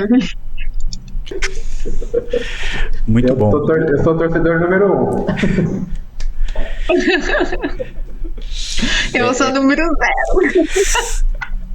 0. É muito legal isso, porque eu acho que uma das coisas aí que eu acho que até acabaram atrapalhando um pouco assim, o nosso próprio desenvolvimento e personalidade profissional mesmo, foi essa história da gente ficar usando teste que não é nosso, né? E a insistência nisso. E a avaliação, não, vamos pegar o que a gente tem aí não é de teste, mas vamos pegar exame de imagem de ressonância magnética, que é altíssima tecnologia e teoricamente deveria dar um tipo de resposta clínica absolutamente correta e precisa para tomada de decisão. Pergunte para qualquer cirurgião de ombro o que é olhar uma ressonância magnética e o que é enfiar artroscópio dentro do ombro do paciente e ver o que está acontecendo ali dentro. Então tomada de decisão jamais será possível a partir de uma informação isolada. É necessário que a gente faça entrevistas minuciosas, testes, coloque movimentos à prova em situações diferentes, leve em consideração todos os fatores, e aqui de novo, biopsicossociais, para que se possa tomar uma medida de decisão clínica mais assertiva. E o grande problema é que nessa história, de repente, da gente querer enfiar um protocolo goela abaixo, né? Seria muito fácil se a gente pudesse fazer mais ou menos assim, igual a gente pega para como é que o mecânico avalia o carro. Hoje em dia é muito fácil. Antigamente o cara tinha que ter ouvido no motor e tal. Hoje em dia o cara enfia um scanner ali no negócio do carro, lá no aparelho do carro. O scanner ele tem sensor, o carro tem sensor em tudo. Então o negócio já apita, fala, troca aqui essa peça que ela tá com um problema. Não é assim. Né? É diferente, a gente precisa ser muito mais investigativo para chegar mais próximo de uma decisão clínica correta, e se a decisão foi correta ou não, só o seu paciente vai poder te relatar isso ao longo do tempo, né? Então tem todas essas relações aí que são super importantes. Eu quero contar um caos, posso? Muito bom. Porque eu acho que faz muito sentido nesse momento da história aqui desse podcast. A gente tá falando de desafios, né? E essa semana eu tenho um limão siciliano plantado aqui em casa. E esse ano o limão deu 6 limãozinhos, eu fiquei super contente. Falei, nossa, esse ano eu vou ter uma produção, vai dar pra fazer uma limonada. Aí foi indo, caiu um limão, caiu outro, não sei o que, sobrou um limão. Só tem um limão na árvore, tá grande, enorme, tá lindo, tá ficando amarelo. Aí eu tenho um colega que é dessa coisa da agronomia ou qualquer coisa assim. Mandei pra ele uma foto do limão, falei, Deco, posso colher? Você acha que já tá no ponto de colher? Ele escreveu o seguinte pra mim: não sei, não é bem da minha especialidade, mas colhe, no máximo vai ficar o aprendizado. Por quê? Porque nós não estaríamos aqui hoje discutindo todas essas coisas se não tivéssemos dormido no berço da medicina, se não tivéssemos dormido no berço de Charles Nier e a sua acromioplastia furada. Não teríamos chegado até aqui se não fosse, né, o pessoal feito o Hu, né, com a coisa da avaliação da discinese da escápula, o Dr. Kibler. A gente não teria chegado até aqui. Como a gente não chega profissionalmente a ter uma visão biopsicossocial, a ter uma tranquilidade de esperar o quadro clínico se esclarecer, né, a ponto de conseguir ver esse paciente para além dos aspectos exclusivamente da estrutura e função, enquanto a gente não tem experiência, maturidade profissional. Um novato sempre sofre mais, ele tá sempre mais inseguro, mais incerto do que uma pessoa um pouquinho mais experiente do que ele. Então não tem, gente, como fazer essa história sem viver ela, né? Então tudo que a gente está sofrendo hoje de incerteza, de dificuldade, é porque a gente vem num progresso do conhecimento da reabilitação do ombro. E eu fico muito feliz de ter passado por algumas das gerações e ainda pretendo viver outras, viu? Tô aqui, firme e forte. Maravilha. A gente já está chegando no finalzinho aqui. Quer falar alguma coisa, Felipe? Não, pode. Não? Então, vamos lá. A gente já está mais próximo aí do final desse bate-papo e eu queria deixar aqui um último tema aqui para discussão da gente. A gente está falando nas tomadas de decisão, nos casos de sucesso, nos casos de evolução, e agora eu tenho uma pergunta aqui para cada um de vocês. E quando o paciente não melhora? O que fazer quando o paciente não melhora? Eu vou começar aqui com o Felipe, depois o Thiago. A professora Ana fica agora por último, porque o Felipe e o Thiago eles estão mais aqui na clínica, assim, mais ativamente na clínica. Então, deixa o rojão para eles agora, né? Bem fácil, bem para finalizar, assim, finalzinho de podcast. Por não, vem e solta o rojão em cima da mesa. Solta e vai embora. Não, mas tá. Cara, isso é uma pergunta, como é que eu falo assim, mais geral, né? A gente tem que tentar entender o porquê que esse paciente não evoluiu bem, né? E eu acho que muito em cima da sua fala é a gente entender um pouco do prognóstico, né? E se apesar da gente não entender ou da gente não ter dados ainda, tantos dados suficientes para pensar em prognóstico a partir do diagnóstico cinético funcional, o diagnóstico clínico muitas vezes nos dá uma ideia de prognóstico bem clara. Tá bom? Então eu vou dar alguns exemplos, um exemplo que a gente vive bastante lá no hospital, trabalhando com trauma, né? Pacientes com fratura e tal. Então a gente entende já, de acordo com o traço de fratura, com o local de fratura, o prognóstico desse paciente ele é muito pior. Então, esse paciente não evoluir bem é algo que a gente já espera ou que a gente sabe que existe essa possibilidade lá no começo. E eu acho que o mais importante nesse perfil de paciente, por exemplo, num paciente que a gente sabe que tem um prognóstico ruim, é a gente alinhar as expectativas desde o primeiro momento com o paciente, tá? Não é colocar o paciente e falar assim, não... O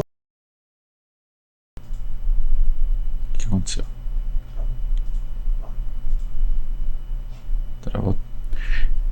Oi? Professora Ana, tá ouvindo? O Felipe que deu uma travada? Foi. Voltou. Nossa, caiu e voltou. Voltou. Ouviram? Pode. Sim. Os últimos 5, 10 segundos no máximo que a gente perdeu. Você estava falando de alinhar bem as expectativas. Alinhar as expectativas. Só para retomar, então. Então, aquele paciente que a gente sabe que tem um prognóstico muito ruim, a gente tem que alinhar as expectativas muito no início desse trabalho. Porque, infelizmente, esse é um paciente que dificilmente ele vai... que ele tem uma grande possibilidade dele não atingir aquela expectativa. Normalmente a gente tem a expectativa de recuperar completamente, né? Então, explicar muito bem para o paciente, você teve uma fratura articular, é uma fratura grave, muito provavelmente você vai ficar com alguma sequela, talvez você não consiga mexer o braço completamente, mas a gente vai trabalhar para melhorar o máximo possível e a gente vai trabalhar dessa maneira. Já quando é um paciente que tem um prognóstico de melhora, né, ou pelo menos um perfil de prognóstico que a gente sabe que tem que melhorar, eu acho que a maneira que eu trabalho aí é muito pessoal, tá? Que eu acho que existem várias abordagens para o mesmo problema. E eu costumo ter aquelas que eu tenho mais expertise, que eu consigo trabalhar melhor, mas dependendo do perfil do paciente, a gente tem que ir mudando a abordagem, tá? Então, às vezes, de coisas... vou dar um exemplo aqui de coisas muito simples de um paciente meu que melhorou bastante agora. Era um paciente já com dor no ombro há muitos e muitos anos, paciente jovem, mais ou menos, ele está com 39 anos, super ativo, só que ele tinha na ressonância aparece uma tendinopatiazinha de supra, por exemplo, pequenininha ali. O médico que trabalhava comigo aqui pensou em operar ele, mas ficou naquela dúvida, ele falou assim, não, na última hora ele falou assim, não, mas é uma lesão muito pequena, não vou operar e tal. E a gente tratou ele com exercício, com terapia manual, tudo dentro da cartilha dele. Ele era um cara super regrado, vinha certinho na fisioterapia, e ele melhorava, mas aquele final de dor ele sempre ficava, e eu fazendo exercício. E o que a gente mudou? O que foi aquela mudança simples ali? Eu tirei o foco do ombro dele. O momento que a gente tirou o foco dos exercícios do ombro e começou a treinar, fazer mais treinamento mais funcional, uma coisa que fez uma diferença muito grande foi trabalhar em cadeia cinética fechada. Eu costumo não trabalhar tanto em cadeia cinética fechada pensando num paciente que já está lá evoluído lá na frente, por não ser tão funcional. Gosto de trabalhar bastante no começo, mas eu inverti a lógica, fiz uma mudança simples ali de exercício, sem sair do que eu achava que era o melhor para esse paciente, e ele evoluiu, esse finalzinho aí evoluiu bem. Então eu acho que você manter uma coerência no seu tratamento, mas você mudar as abordagens, mudar talvez a comunicação com esse paciente, eu acho que com mudança simples, eu acho que essa seria a primeira tentativa que eu faria. Eu vejo muito da sua fala, Felipe. Eu também me imagino dentro do consultório, primeiro com a transparência, a sinceridade e o paciente entendendo realmente o que ele tem, né? Então a gente vai e faz todo esse processo de comunicação, e tem coisas que você já passou, você fala assim, nossa, esse paciente aqui, dentro desse tipo de lesão, ele vai evoluir super bem. Tá? E do mesmo jeito que vem pacientes com prognóstico que você sabe que é aquele tipo de fratura em 4 partes, com possibilidade de necrose de cabeça ainda possível. Eu tenho uma paciente desse tipo que o médico conseguiu evitar uma artroplastia, por exemplo, né? Então isso criou, porque pra gente, eu lembro dela como se você tivesse falado do seu paciente. Ela chegou para mim, na hora que eu vi o exame, conversei com o médico, caso grave, com possibilidade de necrose, e eu atendi ela hoje. Eu falei assim, mas que isso é o movimento contrário. Eu achei que ia ser muito ruim o final disso, e hoje eu vejo com uma amplitude de movimento de mais de 80% funcional, assim, de tudo, flexão, abdução, rotação externa, e a gente vive essa expectativa, mas ao mesmo tempo, quando não evolui um paciente lá que você também fala assim, esse paciente vai evoluir super bem, ele evolui mal, e eu tenho que sair da minha curva de pensamento e tentar pensar de uma maneira diferente e reavaliar esse paciente, ou muitas vezes eu preciso de ajuda, porque eu não consigo resolver tudo, a gente não consegue ser o dono da verdade, cara, e não é vergonha para ninguém. Cara, você tem que ser sincero com você mesmo, pelo sentido de você falar assim, cara, eu tenho a minha limitação. Eu tenho coisas que os meus pacientes eles têm que saber também, porque eu vou até um certo ponto e eu não posso deixar ele vir e continuar nesse mesmo ponto girando em círculo, porque é ruim para mim, ele está perdendo tempo e a vida dele não pode ser assim, ele tem que ter qualidade de vida, de conversar com outros profissionais ou mesmo de fazer uma reabordagem médica, por exemplo, ou de ir num outro colega que possa também, de uma forma multimodal, por exemplo, um paciente com dor nociplástica, né, um paciente com sensibilização central, talvez a gente precise pensar mais o interdisciplinar para poder fazer o paciente ficar no meio da gente e ter a humildade de que a gente também não consiga resolver tudo, mas são experiências, só passa quem dá a cara para bater. E a gente precisa do dia a dia, a gente precisa passar por isso. Então, eu pego a fala. Tudo que a gente passou lá atrás foi o que tinha de melhor pra gente. E aí a gente quer, no processo de ano a ano, respeitar as mudanças. Só que nunca julgar o que você fez no passado foi uma porcaria. Quero o melhor que você tinha pro momento, e a maturidade daquele momento, talvez ela precisasse de tempo para passar por isso. Então não adianta falar, hoje como eu reabilito um ombro, não é do mesmo jeito que eu reabilitava lá atrás. Isso é processo de evolução. Só que isso é o quê? É a famosa bunda quadrada. Né? Tem que ter tempo para estudar, eu tenho que ter tempo para seguir, eu tenho que ter as minhas referências, eu tenho que... Só que aquela coisa de você se cobrar para fazer o melhor pelo paciente, isso existe, não existe, Felipão? É o tempo todo. Você quer devolver o melhor para aquela pessoa, mas primeiro por você, eu tenho certeza.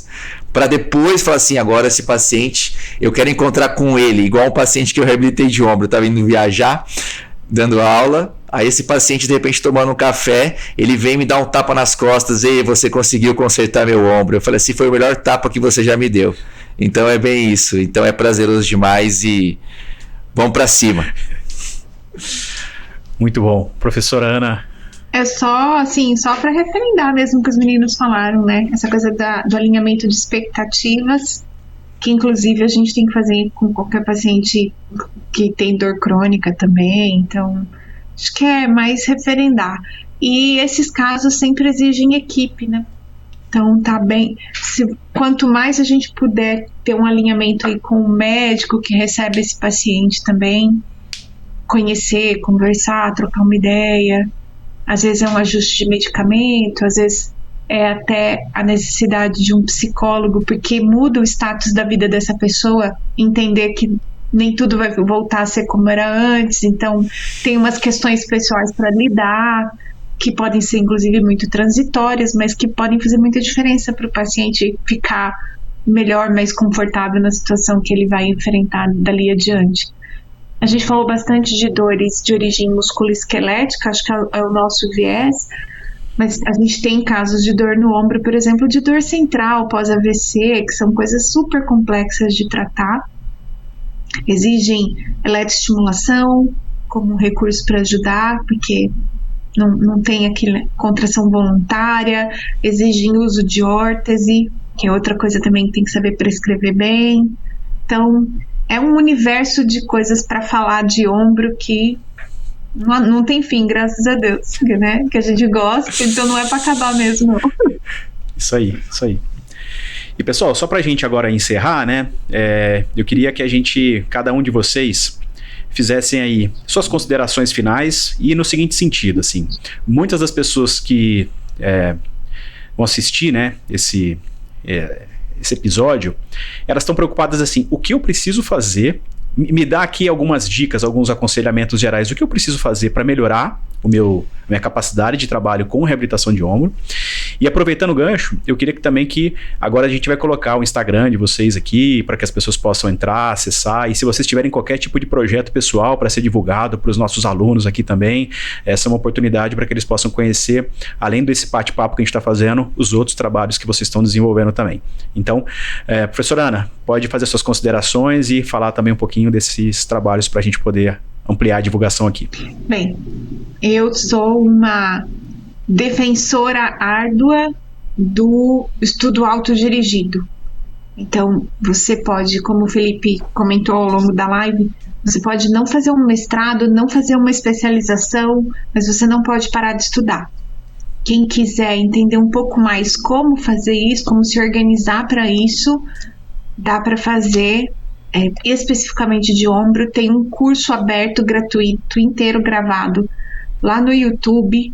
Foram lives que eu convidei pessoas que são muito especialistas nesses assuntos, gente que faz coisa até melhor do que eu, graças a Deus, e que eu tive a oportunidade de juntar num pacote de mais de 25 horas de transmissão de aulas. Lógico, elas não estão bonitas, bem editadas, mas tem lá os objetivos, tem o material que precisa ser estudado, e ao final você presta uma prova de certificado que você pode prestar quantas vezes você precisar até você atingir a pontuação para receber esse certificado, que inclusive pode ser colocado no Lattes como curso de atualização. Totalmente gratuito, tudo que eu acredito, com pessoas muito bem capacitadas, tem inclusive aula de prótese reversa, e de ombro doloroso em pacientes que têm AVC. Então, é um curso de atualização que você pode fazer estudando sozinho, e eu espero que muita gente que faça uso desse material, porque eu sei que lá tem coisas que muita gente não teve nem na graduação e às vezes nem na especialização. Então, meu convite é conhecer o canal do YouTube do Grupo do Ombro, e o meu perfil do Instagram, @AnaMariaSiriani. Fiquem à vontade para interagir, deixar caixinha, mandar direct, deixar comentário nas aulas do do YouTube. Eu olho tudo, converso com todo mundo. É só aproveitar. Valeu. Muito obrigada pelo convite. Eu que agradeço, professora. Felipe? Vou começar agradecendo aqui também o convite. Muitíssimo obrigado por estar aqui. Eu conheço o Bruno e o Thiago aí há menos tempo, mas gosto bastante de trocar ideia, de conversar com vocês. É sempre bem interessante. Falar da professora Ana Maria, minha chefe, minha professora de doutorado, eu acho que é chover no molhado, né? A gente tem que estar... Eu acho que o Thiago falou isso, sempre tem que estar com pessoas melhores que você para te puxar para cima, para sempre te levar para cima. E quanto ao que fazer, né, para estudar um pouquinho mais de ombro, para conseguir trabalhar um pouquinho melhor, eu acho que isso depende muito do contexto que a pessoa vive, né, na cidade e tal, o acesso que ela tem.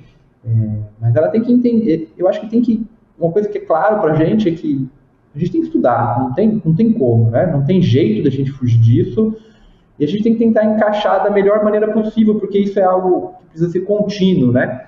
Então, se você vai para academia, vai fazer um mestrado, doutorado, maravilha, é uma ótima opção. Se você vai fazer uma especialização, é uma ótima opção. Se você não quer fazer nada disso, mas você quer ler, então hoje a gente tem muito material, a gente tem muita fonte, muitos locais para a gente buscar conhecimento. Então, eu acho que o que tem que estar claro na cabeça da pessoa é que, de acordo com qualquer contexto que ela esteja vivendo, qualquer fase da vida profissional, pessoal, eu acho que o estudo tem que fazer parte, aí como fisioterapeuta, não só pensando no ombro, mas também no ombro. Isso é muito o que eu tento fazer, tá? Eu acho que, como eu disse, é contexto, tenho certeza que eu não sou dono da verdade, mas é o que eu tento fazer para mim, né? No meu gerenciamento aí de carreira, eu sempre tentei fazer isso. Quem me acompanha sabe disso, que eu sou uma pessoa que sempre gostou de estudar e sempre gostou de estar na clínica também. Eu acho que esse equilíbrio é super especial.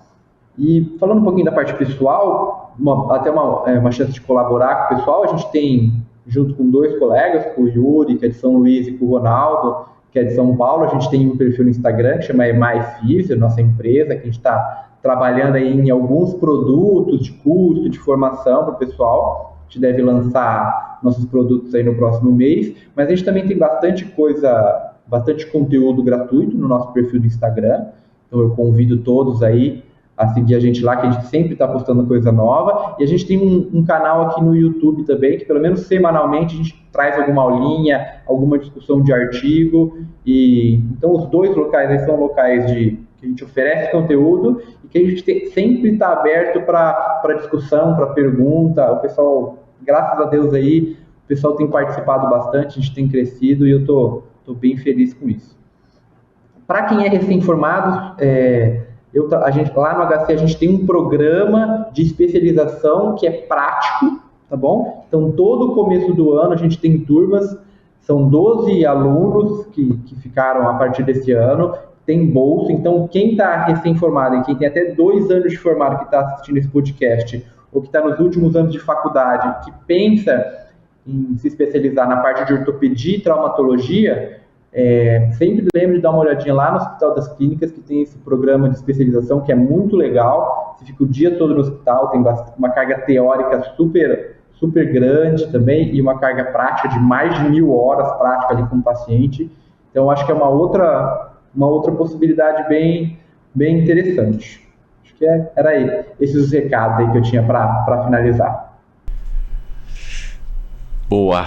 Primeiro, só agradecimento. Eu tô aqui para mim é muito especial e um dia pretendo encontrá-los para dar um abraço e agradecer assim todo o processo de evolução. O Felipe, a gente teve uma chance lá em São Luís, mesmo que de forma remota no meio da pandemia. O Felipe acabou de falar de fraturas de membro superior, lá a parte proximal de úmero, e eu entrei logo depois falando de osteopatia, na parte da saúde da mulher, e a gente teve o primeiro contato através do Yuri, tá? É um prazer, toda vez que eu falo com você é muito bom, e acompanho o seu trabalho, e também Ribeirão, Rio Preto, tá muito próximo, e qualquer dia eu vou xiretar para aprender mais. E professora Ana, A gente conseguiu trazer o Bruno já, né? Já tá marcado pro Bruno vir. Agora a próxima você tem que vir também. Vou dar um pulo aí pra aprender mais. E a Mulher Maravilha, né, Mulher Maravilha? Eu costumo dizer, vou te dar um apelido novo. Vou te dar um apelido que você é meio que novela, porque eu quero te seguir até o final.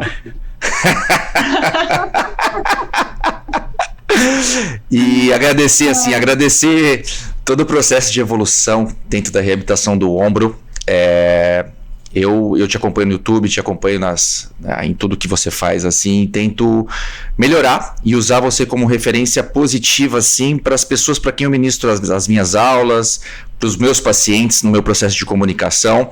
Então acho que a sementinha está plantada e não é muita rasgação de seda, não. Eu acho que é reconhecimento de uma pessoa boa, de um caráter bom, e que é isso que eu vim falar agora, porque a gente tem que ser um meio de inspiração para os nossos pacientes, né? Como outras pessoas são as nossas referências profissionais. Então, quando a gente pensa que um paciente está na sua frente, imagine sua mãe, imagine seu pai, imagine seu filho, e ele está ali no processo que a gente se conhece no olho do furacão. Só que a gente tenta trilhar um caminho mais bonito, mais florido, e tentando fazer aquele problema que é um muro muito alto, fazer um muro ficar bem mais baixo. A questão da catástrofe, tentar minimizar e entender que o processo é um processo de reabilitação em conjunto, ele não está mais sozinho.